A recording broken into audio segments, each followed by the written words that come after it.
Hey book nerds, welcome to another episode of Book Talk, where we talk about books and whatever else happens to come to mind. Today, we are going to be going through the upcoming new releases that are going to be coming out in the next couple of months that are going on my TBR and that you may want to put on your TBR. This is not going to be my spooky reads for Halloween. I normally do a curated list of horror, spooky, thriller type books that I put together for Halloween. I will do a separate video for that particular list where we will go through those. This is just going to be upcoming releases that are coming out in the next couple of months, September, November, that I am looking forward to, that are going on my TBR, and I just wanted to share them with you. I will give you kind of a brief synopsis of what the book is about and the release date, and you can decide if you want these to go on your TBR as well. I do have my laptop on my lap because this is more books than what I have memory for in my brain. And so I will be referencing my laptop, which is down here. So I will be looking down at times throughout this video.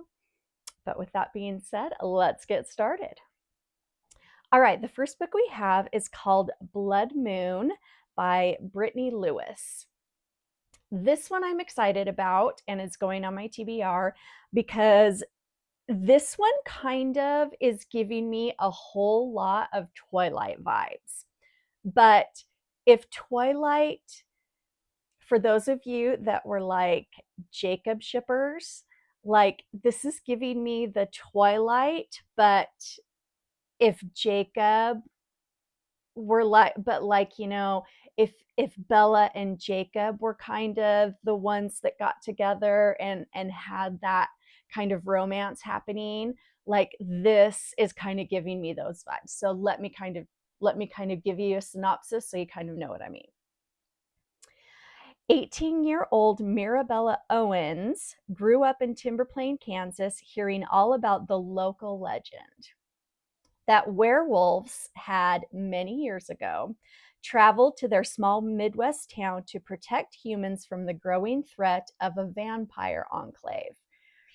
Just a story, of course, a vampire tale, one Mira had stopped believing in when she was young, just like she had stopped believing in the idea of her mom returning after she'd up and left without a trace when she was only 13. So then Mira is now grown up. She's starting freshman year at the local Lakeland University.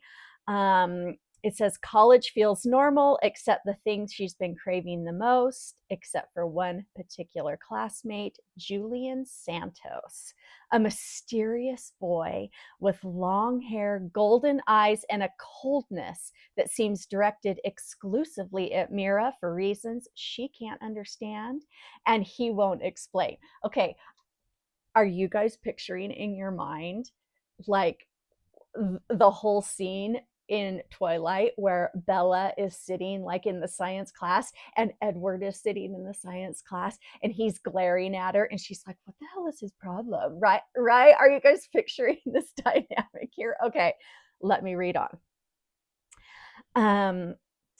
When Mira receives an unaddressed letter from her mother who had disappeared when she was 13, she's told the world isn't as it seems.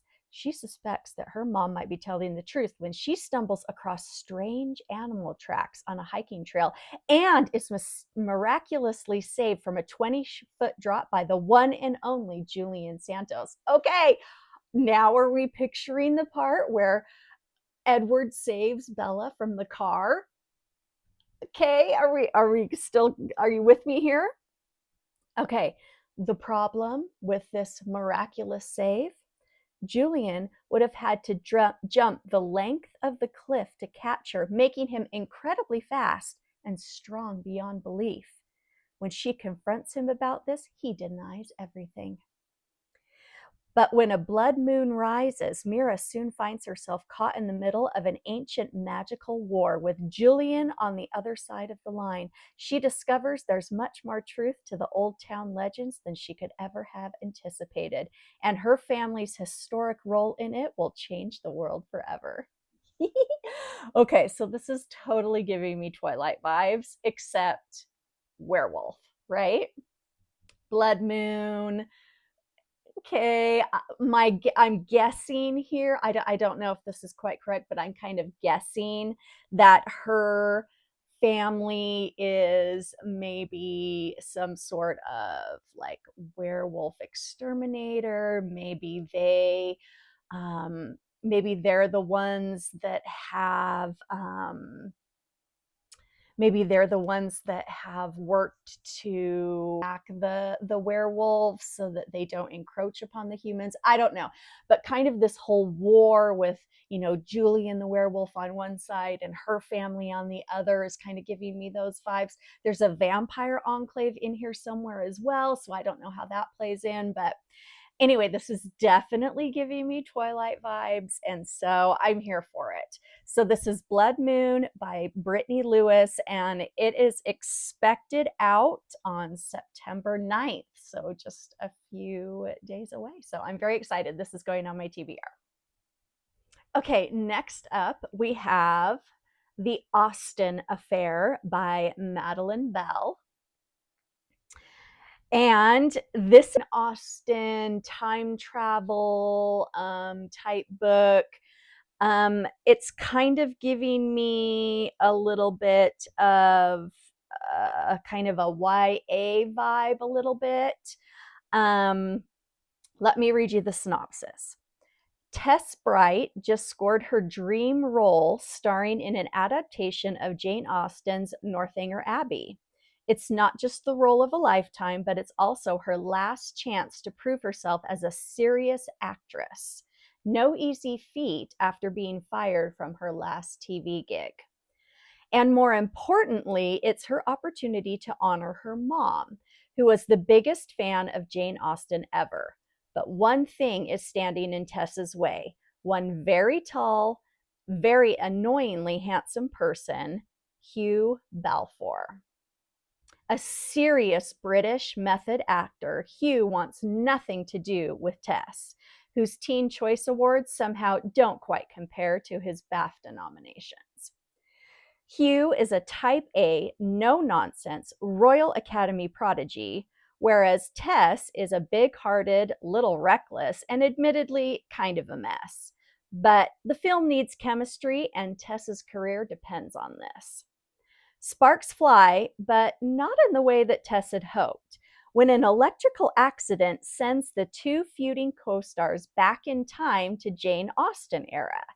200 years in the past, with only each other to rely on, Tess and Hugh need to ad-lib their way through the Regency period in order to make it back home, and hopefully not screw up history along the way. But if a certain someone looks particularly dashing in those 19th century breeches, well, Tess won't be complaining. Okay, so it sounds super cute, right? Kind of this, it definitely sounds very almost YA, doesn't it? It kind of gives this very chick lit, very I don't know, kind of, you know, sparks fly, enemies to lovers, kind of almost, but in kind of a cute Regency era way. And the fact that it's time travel, you know, that they go back in time and they only have each other to rely on to get back to their time period. It sounds so cute and wholesome and cozy. I love Jane Austen. And so this whole thing is just kind of right up my alley. So this it sounds like something I would love to read in the fall in my big squashy chair, you know, a little ambiance in the background with some fall leaves, maybe a little rain. It kind of is giving me those vibes. So this is going on my TBR. It's The Austen Affair by Madeline Bell, and it is expected out September 16th. Okay, next up we have The Things Gods Break by Abigail Owen. This is the second book in the Crucible series. So the first one was The Games Gods Play. If you haven't read that one first, you're going to want to read that one first. And please read it. It is exceptional. Loved that book. It was a social media sensation. Everybody loved it. Everybody was talking about it. I got in on the hype. I was totally influenced to read it, and I'm so glad I did, because it was amazing. Brilliant writing, very Greek gods, the mythological gods, and they just, I want to give you kind of a quick rundown, but you definitely need to read that Games Gods Play. You need to read that first before you get into this one. This is the second one in that series. But this is the Olympus gods do these games champion, and each god has a champion. Their champions play these games, very Hunger Games, think type games. And then the winner of the games gets basically anything they want, a boon from the gods. Hades has never entered into the games, and it was just a shock to everybody when he picks a champion and enters the games. And anyway, that's the first book. That's the premise of the first book. It's excellent. Very, very good. I highly recommend. So this is the second book in the series, The Things Gods Break. So this, again, we're extending the story here. We're going to go back with Lyra, who is Hades' champion. She has survived the Crucible, which is what they named the games, these games that these gods play. But now she faces an even more dangerous test. A deadly race against time begins in Tartarus, which that is the extent of the synopsis for this book. I don't know anything else about it, but I'm super excited to read it, only because the first book was so good. And I'm super excited to see how this story continues. And so this book is definitely going on my TBR. The Things Gods Break. It is the Crucible #2 by Abigail Owens, and it is expected out October 21st. All right, next we have Burning Daylight by Emily McIntire. If you're not familiar with Emily McIntire, she wrote the fairy tale retellings. Hooked was kind of a Peter Pan retelling. The latest one she wrote in that series was a Little Mermaid retelling, but they're very adult, very dark. She is an excellent, excellent author. I would highly recommend that series, those dark fairy tale retellings by Emily McIntire. If you have not read them, they're very, very good. But this is a new series called Defying the Stars. And the first one is called Burning Daylight. And let me read you the little synopsis here. These are contemporary romance, so keep that in mind. So this is about Juliet. She lives in a world of luxury and lies. She is the daughter of Rosebrook Falls' most powerful family, and her life is a carefully crafted performance, but she is tired of being polished to perfection. And then we have Roman. Doesn't exist, not officially anyway. He's a shadow, a hidden weapon, the secret heir to an empire soaked in danger and a generations-old feud. When their paths cross, sparks fly. No names, no pasts, just reckless smiles and an undeniable chemistry that neither one can shake. Roman is charming, mysterious, and flirty, and Juliet is simply his. When Roman is called back to claim his place as heir to the Montgomery Empire, the truth crashes down. Their families are sworn enemies, and Roman's very existence is a threat. Their love isn't just forbidden, it's impossible. Every stolen moment is a risk. And in a town built on secrets and blood, their passion might be the most dangerous thing of all. So this is definitely giving me Romeo and Juliet vibes, only a contemporary version. Star-crossed lovers, their families are feuding, their forbidden love, but definitely kind of a contemporary take on it. He's obsessive, he's tattooed, he's, you're mine and the world can burn, right? She's independent. She is tired of being part of this family of secrets and lies and performances. And she is kind of, doing something rebellious. She's kind of going out and doing this thing that she's not supposed to, and she's kind of digging it. And, she's kind of, I'm independent and I'm rebellious and I'm kind of doing my own thing here. I'm part of Emily McIntire's street team, and so this has definitely been very hyped. We have definitely been on call for putting this book out there on socials and definitely making sure that this book is hyped up. There is definitely a lot of buzz about this book. And so I'm excited about it. Romeo and Juliet obviously have like the most tragic ending ever. So I'm hopeful that this is going to have an HEA.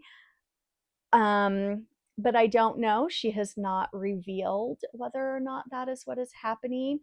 Her dark fairy tale books do have HEAs, and so I'm hopeful that she is going to pull this together. But I'm excited about it. I do enjoy kind of that forbidden love genre, and so yeah, so I'm excited to put this on my TBR. This is Burning Daylight, Defying the Stars, #1 by Emily McIntire, and this is expected September 30th. And last but not least, we have The Gingerbread Bakery by Laurie Gilmore. She is obviously the best-selling author of The Pumpkin Spice Cafe, The Cinnamon Bun Store. You've seen them on the store shelves. You love them if you've read them. They are very sweet, very cozy, very, very seasonal appropriate, comfy, cozy, snuggle up romance books. And The Gingerbread Bakery is no different. We're back in Dream Harbor, and there's a wedding. And of course, if there's a wedding in Dream Harbor, then everyone has to be involved. So let me read you the little synopsis here. Let's see. When Jeannie and Logan are set to tie the knot and Kira desperate to hire out her newly renovated barn at the Christmas Tree Farm, another one of her cute books, everything seems to be going well. Annie has agreed to bake the cake, and Mac is responsible for, well, just being Mac. And the whole of Dream Harbor comes together to celebrate the wedding of the year with snow falling around them. Can Annie and Mac put aside their dislike for each other long enough for the I do's, or is that one request too far? The Gingerbread Bakery is a cozy romantic novel with enemies to lovers dynamic, small town setting, and an HEA guaranteed. This is very, very typical for Laurie Gilmore in this Dream Harbor series. if you've read any of them, they're not super complicated. They're not super powerful brain engineered or anything like that. These are just very sweet, very easy to read. They're just, if you feel like snuggling up with a book and reading something wholly sweet and very romantic, then these are definitely the books for you. Now, for fall, obviously, I'm going to recommend the Pumpkin Spice Cafe. She has very seasonally appropriate books in this series. This is the Gingerbread Bakery. It is expected September 16th. I myself would probably wait until more of a snowy Christmas time setting to read this one. Obviously, from the cover, we can see that it's kind of more Christmassy, kind of more seasonal in that direction. But this is going on my TBR, even though it is expected in September. I think I will probably wait until it's more of that holiday season to read it. But again, if you're just looking for something cozy, comfy, sweet, romantic, then this is definitely a book series for you. You will definitely enjoy it. But I'm excited to have that on my TBR. It will probably sit there until Christmas time, but perfectly appropriate. Okay, so that is my list of upcoming books for my TBR. Hopefully, you got some inspiration. You saw some books that you might like to put on your TBR. As I said, I will be coming out with a separate video for Halloween spooky season. I will put my curated horror, spooky, fun, psychological terror, all the books that I love for spooky season. I will have a separate video for that will be coming out soon so that you can curate your own Halloween TBR for the season upcoming. And I am so glad that you joined me for another episode of Book Talk. If you enjoyed this content, then if you might please consider subscribing and liking this video, it really helps me out. I am a brand new Bibby channel and just getting started, so anything helps. I appreciate you all so much, and I will see you next time.